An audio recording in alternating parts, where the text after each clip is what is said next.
এভাবে বক্তব্য যেটি সেটা হচ্ছে পুরুষ এবং মহিলাদের সলাতের মধ্যে কোনো ভিন্নতা আছে কিনা। আপনি যেটি বলেছেন এই মাসআলাটি আলেমদের মধ্যে দ্বিমত রয়েছে। একদল ওলামায়ে কেরাম পুরুষ এবং মহিলার সলাতের মধ্যে তারা ভিন্নতার কথা উল্লেখ করেছেন এবং মহিলাদের রুকু এবং সিজদার বিষয়ে তাদের বক্তব্য হচ্ছে যে তারা ভিন্নভাবে আদায় করবে। এটি হানাফি মাযহাবের বেশিরভাগ ওলামায়ে কেরামের বক্তব্য এবং এটাকেই মূলত আমাদের এই জনপদে অনুসরণ করা হয় থাকে। ফলে এখানে পুরুষ এবং মহিলার সলাতের মধ্যে পার্থক্য করা হয়েছে।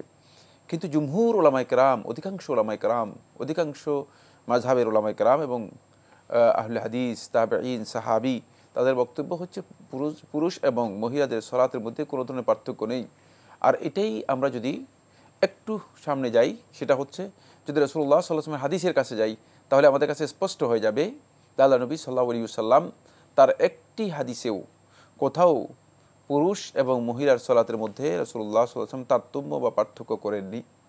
সুতরাং যেহেতু সলাতের মতো একটা মৌলিক বিষয়, সলাতের মতো অত্যন্ত মৌলিক বিষয়, আর এটি হানাফি স্কুল অফ থটের মধ্যে ফি মা তাউম্মু বিহিল বালওয়া, যেটি ব্যাপক সম্পৃক্ততার সাথে সম্পর্কিত, এমন বিষয় যার সাথে ব্যাপক সম্পৃক্ততা রয়েছে। কারণ সলাত আল্লাহ নবী সাল্লাল্লাহু আলাইহি ওয়াসাল্লাম একবার আদায় করেছেন এমনটি নয়, বরং আল্লাহ রাসূল সাল্লাল্লাহু আলাইহি ওয়াসাল্লাম তার জীবনে প্রতিদিন 5 বার এবং অনেক দীর্ঘ সময় রাসূলুল্লাহ সাল্লাল্লাহু আলাইহি ওয়াসাল্লাম সালাত ফরজ হওয়ার পর আদায় করেছেন। সুতরাং এই ব্যাপক সম্পৃক্ততার এই দীর্ঘ সময়ে রাসূলুল্লাহ সাল্লাল্লাহু আলাইহি ওয়াসাল্লাম একবারও ভিন্নভাবে আল্লাহ নবী সাল্লাল্লাহু আলাইহি ওয়াসাল্লাম কোনো হাদিসের মধ্যে তার স্ত্রীরা রাসূলুল্লাহ সাল্লাল্লাহু আলাইহি ওয়াসাল্লাম স্ত্রীগণ রাসূলুল্লাহ সাল্লাল্লাহু আলাইহি ওয়াসাল্লামের সালাতের কথা বর্ণনা করেছেন, তাদের বর্ণনার মাধ্যমে আমরা আল্লাহ রাসূল সাল্লাল্লাহু আলাইহি ওয়াসাল্লামের সালাত পেয়েছি, কিন্তু একবারও তারা ঘুণাক্ষরেও এই কথা কোথাও উল্লেখ করেননি তারা যে রাসূলুল্লাহ সাল্লাল্লাহু আলাইহি ওয়াসাল্লাম নারীদেরকে এইভাবে সালাত আদায় করতে, ভিন্নভাবে সালাত আদায় করতে রাসূলুল্লাহ সাল্লাল্লাহু আলাইহি ওয়াসাল্লাম নির্দেশ দিয়েছেন। বরং এর বিপরীত কথাগুলো পাবো, এটি দীর্ঘ একটা আলোচ্য বিষয়। সেটা হচ্ছে এই রাসূলুল্লাহ সাল্লাল্লাহু আলাইহি ওয়াসাল্লাম একটি হাদিসের মধ্যে বলেছেন, তোমরা যখন সিজদা দিবে তোমরা কুকুরের মতো একেবারেই সামনের হাতগুলোকে বিছিয়ে দিয়ে তোমরা সিজদা দিবে না। রাসূলুল্লাহ সাল্লাল্লাহু আলাইহি ওয়াসাল্লাম কুকুরের সাথে তুলনা করেছেন এবং নিষেধ করেছেন। সুতরাং বর্তমানে আমাদের উদাহরণ দিয়েছেন, জি, বোঝা যাচ্ছে যে সেটা হলো এই যে এখানে আল্লাহ রাসূল সাল্লাল্লাহু আলাইহি ওয়াসাল্লামের নিষেধাজ্ঞা রয়েছে। সুতরাং যেই কাজটি আল্লাহ রাসূল সাল্লাল্লাহু আলাইহি ওয়াসাল্লাম সালাতের মধ্যে নিষেধ করেছেন, আর সেই কাজটি যদি আমরা মনে করি যে সালাতের মধ্যে এটা আমাদেরকে করতে হবে, তাহলে এর অর্থ হচ্ছে আমরা সালাতের ব্যাপারে আসলে আল্লাহ রাসূল সাল্লাল্লাহু আলাইহি ওয়াসাল্লামের দিক নির্দেশনা অনুসরণ করছি না। ফলে আলেমদের যে ইজতিহাদ রয়েছে, যে ইজতিহাদের মাধ্যমে ওলামায়ে কেরামগণ সালাত নারী এবং পুরুষের সালাতের মধ্যে যে পার্থক্যটুকু করেছেন, এই পার্থক্য বা এই ইজতিহাদটুকু একান্ত তাদের ব্যক্তিগত গবেষণা। যেহেতু রাসূলুল্লাহ সাল্লাল্লাহু আলাইহি ওয়াসাল্লামের হাদিস পাওয়া যায়নি, দলিল পাওয়া যায়নি, সুতরাং এই বক্তব্যটুকু যথার্থ নয়, এখানে সঠিক নয়। আল্লাহ রাব্বুল আলামিন আমাদেরকে হেদায়েত দান করুন এবং তৌফিক দান করুন বিষয়টি উপলব্ধি করার জন্য। রাসূল সাল্লাল্লাহু আলাইহি ওয়াসাল্লামের সময় তো মহিলারা মসজিদে গিয়ে নামাজ পড়তেন। জি জি, সেখানে কি ভিন্ন কোনো সূরত বা উদাহরণ একটি বর্ণনা পাওয়া যায়নি, একটি বর্ণনা পাওয়া যায়নি। জি, একটি বর্ণনা পাওয়া যায়নি। জি, আমরা জানলাম। প্রিয় দর্শক, প্রশ্ন নিচ্ছি। আসসালামু আলাইকুম, পরিচয় দিয়ে প্রশ্ন করুন। জি, আসসালামু আলাইকুম। ওয়ালাইকুম আসসালাম। আমি মোহাম্মদ নাজমুল হাসান, যশোর থেকে বলতেছি। জি ভাইয়া বলুন। জি, হুজুরের কাছে আমার একটা প্রশ্ন ছিল যে এই বিপদের সময়, করোনা ভাইরাসের সময় আমরা যদি যাকাতের টাকা অথবা কেতরার টাকাটা এখন পেড করা যাবে কিনা, গরিবদেরকে দেওয়া যাবে কিনা? ধন্যবাদ আপনাকে। করোনার এই দুঃসময়ে যাকাতের টাকা গরিবদেরকে দেওয়া যাবে কিনা, ফিতরার টাকা করোনার যারা বিপর্যস্ত তাদেরকে দেওয়া যাবে কিনা? যাকাতের টাকা আপনি দিতে পারবেন, ফিতরা নয়। ফিতরার তো সময় হয়নি, ফিতরা ওয়াজিব হওয়া শর্ত ফিতরা আদায় করার জন্য। ফিতরা ওয়াজিব হলে তখনই আদায় করতে হয়, যখন চাঁদ উদিত হবে তখন এই ফিতরা ওয়াজিব হয়ে থাকে। সুতরাং এক্ষেত্রে ফিতরা শুধুমাত্র আব্দুল্লাহ ইবনে উমর রাদিয়াল্লাহু আনহু বর্ণিত রিওয়ায়াত থেকে বোঝা যায় যে একদিন অ্যাডভান্স, একদিন বা 2 দিন অ্যাডভান্স করতেন, একেবারেই সামান্য সময় ডিস্টেন্সে সেটি কি করতেন, আদায় করতেন। তবে নবী সাল্লাল্লাহু আলাইহি ওয়াসাল্লাম ফিতরা আদায়ের ব্যাপারে যে দিক নির্দেশনা দিয়েছেন সেটা হচ্ছে ঈদের দিন আদায় করাটা হচ্ছে নবী সাল্লাল্লাহু আলাইহি ওয়াসাল্লামের দিক নির্দেশনা। বাকি যাকাতের ব্যাপারে এই বক্তব্য রয়েছে, যাকাত অ্যাডভান্স দেওয়া জায়েজ রয়েছে। 1 বছর 2 বছরের অ্যাডভান্স যাকাত আপনি দিতে পারবেন, কিন্তু এক্ষেত্রে মূল নির্দেশনা যেটা সেটা হচ্ছে অত্যন্ত গুরুত্বপূর্ণ, সেটা হলো অবশ্যই হিসাব কষে যাকাত আদায় করতে হবে। এটা আপনি যাকাতের সুনির্দিষ্ট হিসাব করতে হবে, ওখান থেকে আলাদা করে তারপরে অর্থ গরিবদের দিতে হবে, সেটাকে হিসাব কষে তারপরে যাকাতটা আদায় করতে হবে। এক্ষেত্রে আপনি যদি অ্যাডভান্স যাকাত আদায় করেন সেটা আপনার জন্য করতে পারেন। তবে এখানে আমরা দৃষ্টি আকর্ষণ করতে চাই, কেন আমরা মানে এত বিশাল একটি সমস্যা, বিপর্যয় বলা যেতে পারে যে এক প্রকারের আযাব এর মুখোমুখি হয়েছি, সেখানে আমরা যাকাত আল্লাহ তাআলার হকটা কেন টেনে আনতে চাই? আমাদের নিজেদের কাছে যেটা আছে সেখান থেকে দিতে পারি না? এটা কি বিবেচনা করার বিষয় নয়? এটা আপনার মাধ্যমে, আপনার এই প্রশ্নের মাধ্যমে আমি গোটা উম্মাহ যাদেরকে আল্লাহ রাব্বুল আলামিন বৃত্ত দিয়েছেন, সম্পদ দিয়েছেন, সামর্থ্য দিয়েছেন, তাদের কাছে এই প্রশ্ন রাখতে চাই।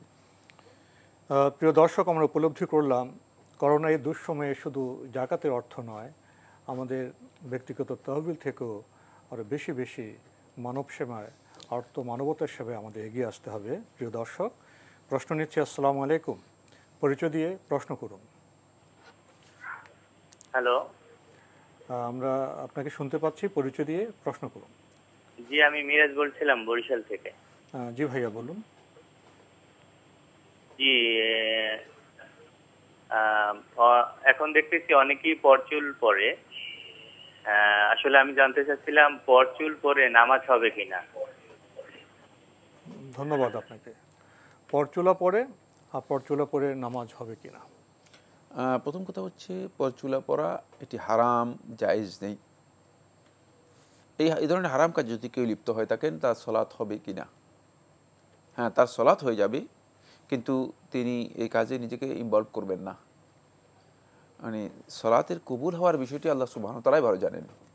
একটা হচ্ছে সলাত আল ইজজা, মানে সলাতের হুকুম আদায় হয়ে যাওয়া, আর একটা হচ্ছে আল্লাহ তাআলার কাছে সলাত কবুল হওয়া। মানে সলাত হবে যখন আমরা বলবো, আমরা ফিকহ এর মধ্যে ফাকিহগণ যখন মুফতিগণ মানে এই ফতোয়া দিব যে সলাত হয়ে যাবে, এর অর্থ কি? এর অর্থ হচ্ছে আল ইজজা, সলাতটা তার পক্ষ থেকে আদায় হয়ে যাবে। হয়তো গুনাহ থেকে মাফ পেলেন। তিনি আদায়, তার পক্ষ থেকে আদায় হয়ে যাবে। কিন্তু আদায় হয়ে যাওয়ার অর্থ এই নয় যে আল্লাহ রাব্বুল আলামিনের কাছে কবুল হবে। এটা খেয়াল রাখতে হবে যে কবুল হওয়ার বিষয়টি আমার আল্লাহ সুবহানাহু ওয়া তাআলার একান্ত বিষয়। তিনি কার কাছ থেকে কবুল করবেন? তিনি কোরআনের মধ্যে আল্লাহ রাব্বুল আলামিন বলে দিয়েছেন, তিনি কবুল করবেন ইন্নামা ইয়াতাকাব্বালুল্লাহু মিনাল মুত্তাকিন। সবাই কাজ করবে, সবাই আল্লাহর বিধান পালন করবে, কিন্তু শুধুমাত্র যার অন্তর তাকওয়ায় ভরপুর হয়েছে, যথার্থ আল্লাহ রাব্বুল আলামিন যার অন্তর দেখেছেন, তার কাছ থেকে আল্লাহ সুবহানাহু ওয়া তাআলা কবুল করবেন। এক্ষেত্রে তার সালাত আদায় হয়ে যাবে। বাকি এই কাজটি হারাম কাজ করার জন্য তাকে ইসলামী শরীয়তের মধ্যে কোনোভাবেই অনুমোদন দেওয়া হয়নি। সুতরাং এই কাজটি তার জন্য অত্যন্ত গর্হিত, এক্ষেত্রে সতর্কতা অবলম্বন করতে হবে। আমাদের আজকের প্রাসঙ্গিক আলোচনার বিষয় তাওয়াক্কুল আলা আল্লাহ, যদি এই বিষয়ে কিছু বলতেন। ধন্যবাদ। অত্যন্ত গুরুত্বপূর্ণ একটি বিষয়। আমরা যদি কোরআনে কারীমের দিকে তাকাই, তাহলে আমরা দেখতে পাবো যে আল্লাহ রাব্বুল আলামিন কোরআনে কারীমের 60টি আয়াতের মধ্যে আল্লাহ সুবহানাহু ওয়া তাআলা এই কথা বলেছেন, ওয়া আলাল্লাহি ফালিয়াতাওয়াক্কালিল মুমিনুন। আল্লাহর উপর ঈমানদারগণ তাওয়াক্কুল করবে, ভরসা করবে। আর তাওয়াক্কুল, এটাকে আল্লাহ রাব্বুল আলামিন মানে ঈমানদারদের অত্যন্ত গুরুত্বপূর্ণ একটি বৈশিষ্ট্য হিসেবে আল্লাহ সুবহানাহু ওয়া তাআলা এই আয়াতের মধ্যে উল্লেখ করেছেন। কারণ এটা ঈমানের একটা পার্ট। মানে ঈমানে যে সমস্ত গুরুত্বপূর্ণ দিক রয়েছে তার মধ্যে এটাও একটি। এত সত্ত্বেও আল্লাহ সুবহানাহু ওয়া তাআলা কোরআন কারীমের 60টি আয়াতের মধ্যে আল্লাহ রাব্বুল আলামিন এই নির্দেশ দিয়েছেন ওয়া আলাল্লাহি, আল্লাহর উপর, এবং এটাকে আল্লাহ রাব্বুল আলামিনের উপর তাওয়াক্কুলের বিষয়টাকে বাধ্যতামূলক করে দিয়েছেন, কেবল আল্লাহর উপরেই, আর অন্য কারো উপর নয়। ওয়া আলাল্লাহি মানে আল্লাহ তাআলা শব্দটা যখন আগে এসেছে, মানে আসার কথা ছিল মানে লিয়াতাওয়াক্কালিল মুমিনুনা আলাল্লাহ, মানে মুমিনগণ যেন আল্লাহর উপর তাওয়াক্কুল করে। কিন্তু এইভাবে টেক্সটটা না এসেছে ওয়া আলাল্লাহি, কেবল আল্লাহর উপরেই, মানে ফালিয়াতাওয়াক্কালিল মুমিনুন, ঈমানদারগণ আল্লাহর উপর তাওয়াক্কুল করবে। এখানে আমরা একটি গুরুত্বপূর্ণ বিষয় আলোচনা করতে চাই, সেটি হচ্ছে এই তাওয়াক্কুলকে আমরা যদি মানে স্বাভাবিকভাবে আমাদের বাংলা ভাষায় সেটাকে ট্রান্সফার করি বা ট্রান্সলেট করি, যে অনুবাদ করা হয় সেটা হচ্ছে ভরসা করা, নির্ভর করা ইত্যাদি, মানে অনুবাদ কাছাকাছি অনুবাদ করা হয়ে থাকে। কিন্তু ইসলামী শরীয়তের পরিভাষায় তাওয়াক্কুলটা আসলে এটি নয়। এজন্য মানে যখনই আমরা মানে এই বিষয়গুলো দেখি কোরআনে কারীমের অনুবাদের সাথে, মানে এই বক্তব্যগুলো, তাওয়াক্কুলের এই যে নির্দেশনাগুলো, কোরআনে কারীমের অনেকগুলো আয়াতের মধ্যে আল্লাহ সুবহানাহু ওয়া তাআলা তাওয়াক্কুলের কথা উল্লেখ করেছেন, কিন্তু অনুবাদের কারণে মানে আমরা এমন দূরে পৌঁছে গিয়েছি, আমরা এমন দূরে পৌঁছে গিয়েছি যে দূরে পৌঁছে গিয়ে মানে আমরা সঠিক যে মিনিংটা রয়েছে, অর্থ রয়েছে, সে অর্থে আমরা পৌঁছতে পারিনি। এই সম্পর্কে তারিফাতের মধ্যে ইমাম জুরজানি রাহিমাহুল্লাহ তাআলা ৭৪ পৃষ্ঠায় উল্লেখ করেন। তিনি বলেন, তাওয়াক্কুল হচ্ছে হুয়া সিকাতু বিমা ইনদাল্লাহি আযজা ওয়া জাল, যে বান্দা নিজের আস্থা এবং বিশ্বাসকে পরিপূর্ণরূপে মানে এই স্থাপন করবে বিমা ইনদাল্লাহ, আল্লাহর কাছে যা রয়েছে, যা আমার জন্য আল্লাহর কাছে অবশ্যই, মানে এই ক্ষেত্রে আমার জন্য একটা বাজেট আছে, একটা নির্ধারণী রয়েছে, একটা বিষয় আছে, এটাকে পরিপূর্ণরূপে সে তার অন্তরের মধ্যে এই আস্থা পোষণ করবে। ওয়ালিয়াসু আম্মা ফি আইদিন নাস, আর মানুষের কাছ থেকে কি কি পাবে, সেই ক্ষেত্রে বান্দা মনে করবে যে না, আমি কারো কাছ থেকে কোনো সহযোগিতা পাবো না। এখানে দুইটি জিনিস তাওয়াক্কুলের মূল, মানে এটা হচ্ছে রক্ষণ। মানুষের কাছ থেকে মানে কিছু পাওয়ার সামান্যতম, মানে আপনি মানে নির্ভর যদি সেখানে যান, তাহলেই আপনি তাওয়াক্কুলের যে মূল পয়েন্ট রয়েছে সেই পয়েন্ট থেকে আপনি কি হয়ে যাচ্ছেন, বিচ্যুত হয়ে যাচ্ছেন। আর আল্লাহ তাআলার কাছে যে আপনার বরাদ্দ রয়েছে, সেই বরাদ্দের উপর আপনি পরিপূর্ণ আস্থা, পরিপূর্ণ বিশ্বাস আপনার স্থাপন করতে হবে। এখান থেকে আমরা দুটি জিনিস পেয়েছি। এক নম্বর জিনিসটি যেটা, সেটা হচ্ছে এই তাওয়াক্কুলটি অন্তরের সাথে সম্পৃক্ত একটি বিষয়, শুধুমাত্র মৌখিক বিষয় নয় যে ভরসা করলাম, যে না ভরসা তো আল্লাহর উপর আছে। আমাদের অনেকের বক্তব্য হচ্ছে যে উপরে তো আল্লাহ আছেন, কিন্তু উপরে আল্লাহ আছেন আসলে তার কাজের সাথে এই মানে এই বিষয়টি কী করে না, প্রমাণ করে না, বরং এটি অন্তরের একটি মৌলিক বিষয়। যতক্ষণ পর্যন্ত আপনার অন্তরকে আল্লাহ রাব্বুল আলামিনের কাছে যেই আপনার জন্য যে বরাদ্দ নির্ধারণী রয়েছে, যেই আল্লাহ তাআলা যেই বিষয়টি আপনার জন্য নির্দিষ্ট করে দিয়েছেন, সেটার সাথে নিজেকে সম্পৃক্ত করতে না পারবেন, ততক্ষণ পর্যন্ত আপনার এই তাওয়াক্কুল যথার্থ হবে না। এই বিষয়ে ইনশাআল্লাহ আমরা আরো কথা আপনার কাছ থেকে শুনবো একটু পরে ইনশাআল্লাহ। আমরা ফোন নিচ্ছি। আসসালামু আলাইকুম, প্রিয় দর্শক, পরিচয় দিয়ে প্রশ্ন করুন। আসসালামু আলাইকুম ওয়া রাহমাতুল্লাহ, রেজাউল করিম বলছিলাম। ওয়ালাইকুম আসসালাম ওয়া রাহমাতুল্লাহ। জি বলুন ভাইয়া। জি, আমার একটা প্রশ্ন ছিল যে আমরা তো এখন জুমার নামাজ যেহেতু মসজিদে যেয়ে পড়তে পারবো না, তো আমরা জোহরের নামাজ পড়বো, এটা কি আমরা জামাতের সহিত পড়তে পারবো? ধন্যবাদ আপনাকে। এই বিষয়ে তো আমরা কথা বলেছি একটু আগে, পরে যুক্ত হয়েছেন বোধহয়। হ্যাঁ, জামাতে পড়তে পারবেন, কোনো অসুবিধা নেই। জুমার সালাত যদি কেউ আদায় করতে না পারেন ওজরের কারণে, তিনি জোহরের সালাত জামাতে আদায় করতে পারবেন। এটি মুসাফির ব্যক্তিদের মতো, যারা জুমার সালাত আদায় করবে না, তারা জামাতে জোহরের সালাত আদায় করবে। তো আমরা এই ভাইয়ের প্রশ্ন নিলাম, আমরা প্রাসঙ্গিক আমরা প্রশ্নের জন্য একটু ইতি টেনেছিলাম, সে বিষয়ে আর কিছু বলেন। হ্যাঁ, এখানে খুবই গুরুত্বপূর্ণ একটি কথা বলবো, সেটা হলো এই আনাস ইবনে মালিক রাদিয়াল্লাহু আনহু বর্ণনা করেন সুনান তিরমিজির মধ্যে একটি সহিহ হাদিস, যে এক ব্যক্তি আসলেন, এসে রাসূলুল্লাহ সাল্লাল্লাহু আলাইহি ওয়াসাল্লামের কাছে মসজিদে মানে অবতরণ করলেন। অবতরণ করার পর তিনি তার ঘোড়া রেখে তিনি বললেন যে আল্লাহ রাসূল সাল্লাল্লাহু আলাইহি ওয়াসাল্লাম আকিলুহা সুম্মা তাওয়াক্কাল আল্লাহ, যে এটাকে আগে বাঁধবো তারপরে আল্লাহর উপর তাওয়াক্কুল করবো, না উতলিকুহা প্রথমে ছেড়ে দিব তারপরে তাওয়াক্কাল আল্লাহ, আল্লাহর উপর মানে তাওয়াক্কুল করব। তখন রাসূলুল্লাহ সাল্লাল্লাহু আলাইহি ওয়াসাল্লাম ফাকাল লাহু, আল্লাহ নবী সাল্লাল্লাহু আলাইহি ওয়াসাল্লাম তাকে বললেন আকিলহা ওয়া তাওয়াক্কাল, প্রথমে বাঁধো তারপরে তাওয়াক্কুল করো। তাওয়াক্কুলের সাথে আসবাব অপরিহার্য, আসবাব হচ্ছে বৈধ উপায় উপকরণ অপরিহার্য। যদি কোনো ব্যক্তি বৈধ উপায় উপকরণকে উপেক্ষা করে, তিনি এই কথা মনে করেন যে মানে আমি ঘরের মধ্যে থেকে যাব আর আসমান থেকে খাবার নাজিল হবে বনি ইসরাইলের মতো, মান্নু ওয়া সালওয়া, যেটা আল্লাহ সুবহানাহু ওয়া তাআলা অবতীর্ণ করেছেন, না, এই চিন্তা, এই সুযোগ নেই, যেহেতু আল্লাহ রাব্বুল আলামিন আসমান থেকে এভাবে খাবার নাজিল করেন না। খাবার আল্লাহ রাব্বুল আলামিন বরাদ্দ করেন আসমানে, আর এটা উৎপাদিত হয় পৃথিবীতে। সুতরাং আল্লাহ সুবহানাহু ওয়া তাআলা সুন্নাহকে অস্বীকার করে কেউ যদি মনে করেন যে না আমি আল্লাহর উপর তাওয়াক্কুল করেছি, তাহলে এই তাওয়াক্কুলটুকু তার গর্হিত তাওয়াক্কুল, এটি প্রকৃত তাওয়াক্কুল নয়।